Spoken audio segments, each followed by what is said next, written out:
अपेक्षा आणि प्रार्थना या प्रकार हे काळ्या दगडावरची रेघ आहे आणि म्हणून या महाराष्ट्राच्या विधानसभेमध्ये यातून आपला प्रतिनिधी हा काँग्रेसचाच असला पाहिजे।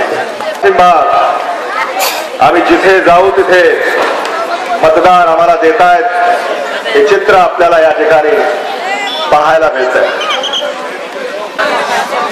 लातूरात रस्ते, नाल्या, पाणी, विजेची व्यवस्था, रेल्वे, विमान, सिटी बस, दवाखाने, medical college, super speciality hospital, उद्योग, भारी उद्योग, बेकारांच्या हाताला काम, मजुरांना रोजगार, निराधारांना पगारी, गरिबांना घरकुलं, हे सारं काँग्रेसनं केलेलं तुम्ही आम्ही पाहिलेलं आहे। या पुढच्या काळामध्ये सुद्धा सर्वसामान्य माणसाला न्याय देण्यासाठी, सर्वसामान्य माणसाला आपल्या पायावर उभं करण्यासाठी आपण काँग्रेस पक्षाच्या पाठीशी आपले आशीर्वाद उभे कराल ही प्रार्थना, ही विनंती मी आपल्याला या ठिकाणी या व्यासपीठावरून करणार।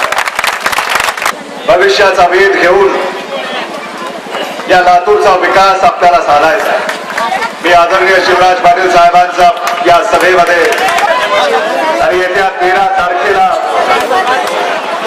आपण या हाताच्या चिन्हा समोरचं बटन दाबून काँग्रेसला विजयी कराल यापेक्षा अधिक न होणार आहे। त्यामुळं मी इथेच थांबतो। धन्यवाद। जय हिंद, जय महाराष्ट्र। आदरणीय केंद्राचे भारी उद्योगपती भैयाजी देशमुख साहेब,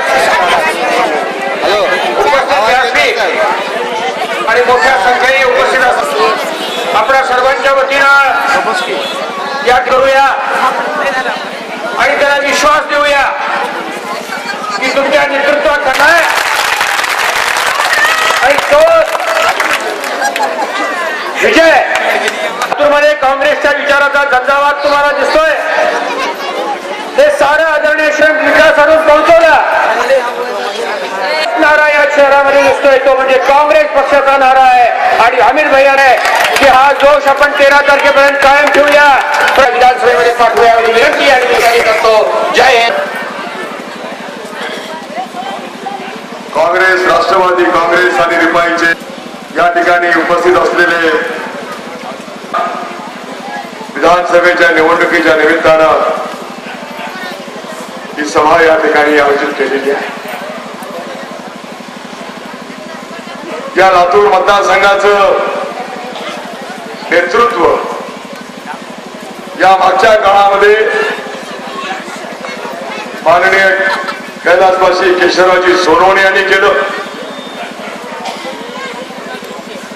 नंतरच्या काळामध्ये आपले सर्वांचे आवडते नेते माननीय शिवराज पाटील साहेबांनी केलं